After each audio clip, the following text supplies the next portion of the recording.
There's a kind of exhaustion that no amount of sleep can ever fix. It is not the kind you feel in your muscles after a long day or in your mind after a difficult project. This exhaustion lives deeper in the quiet, persistent ache of your soul. From the outside, you probably seem completely fine. You get up, you go to work, you smile at colleagues, you reply to messages, you get things done. You check all the boxes of a functioning person. Yet, somewhere inside, in the quiet moments between the noise, a small voice keeps whispering, "I'm so tired." And this isn't a plea for a nap. It's a weariness that touches your very existence. Psychologists have names for this feeling. Existential fatigue, emotional exhaustion. It's a state where your inner world becomes completely drained. It's not because you haven't rested enough, but because of the relentless, crushing weight of constantly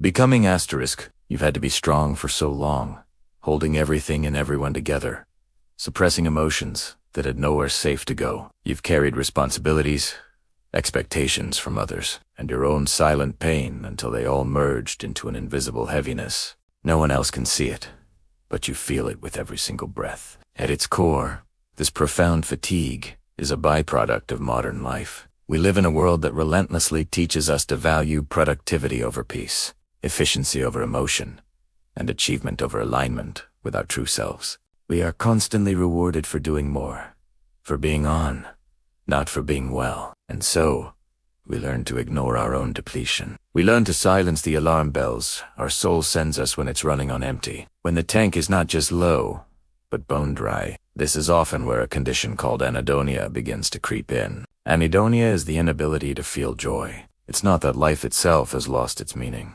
but that we've lost our ability to connect to that meaning. The things that once lit you up, that made you happy, now feel muted, distant, almost unreal. You might find yourself scrolling endlessly through your phone, working tirelessly at your desk, or binging another series, but you're not feeling anything deeply. It's just a way to pass the time, to numb the emptiness. The spark that once defined you starts to dim, and it's not because you're lazy or broken. It's because you have been living in survival mode for far, far too long. Your mind and body have been in a state of high alert, just trying to get through the day, then the next day, and the one after that. This constant state of low-grade stress, of just pushing through, erodes your capacity for joy. It's like listening to your favorite song with earmuffs on. You know the melody is there, but you just can't hear it clearly anymore. You remember what it felt like to be excited, to be moved, to feel passionate. But the feeling itself has become a distant memory. The color has drained from your world, leaving everything in shades of gray. You're going through the motions, but you're not truly living. But here's the most important thing to understand. This existential fatigue isn't a sign of weakness. It's not a personal failing. In fact, it can be seen as the body's quiet, powerful rebellion against a life that has lost its natural rhythm, its soul. It's your inner self finally gathering the courage to say, "I can't do this anymore. I can't keep pretending that everything is fine when it's not."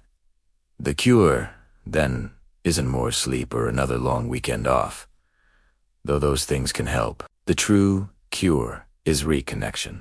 It's about reconnecting with your own values, not the ones society handed to you. Reconnecting with your honest emotions, especially the ones you've been told are inconvenient or messy. And most importantly, reconnecting with your fundamental sense of being alive, of being present in your own life. Sometimes, the deepest and most profound kind of healing begins the moment you stop seeing your fatigue as a flaw to be fixed.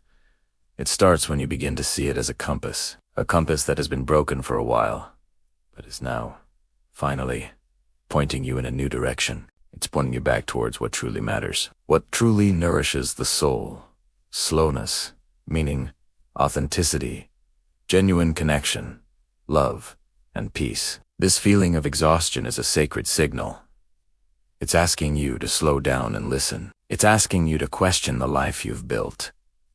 Is it really yours? Does it reflect who you are and what you care about? It's inviting you to let go of the shoulds and musts that have been weighing you down, to release the pressure of being perfect, of having it all figured out. It's giving you permission to just be. So, if you feel tired not just in your body, but deep down in your spirit, don't rush to silence it. Don't numb it with more work or more distractions. Lean into Italiano, listen to what it's trying to tell you. Your fatigue is not your enemy. It's not a sign that you are failing. It is your soul whispering.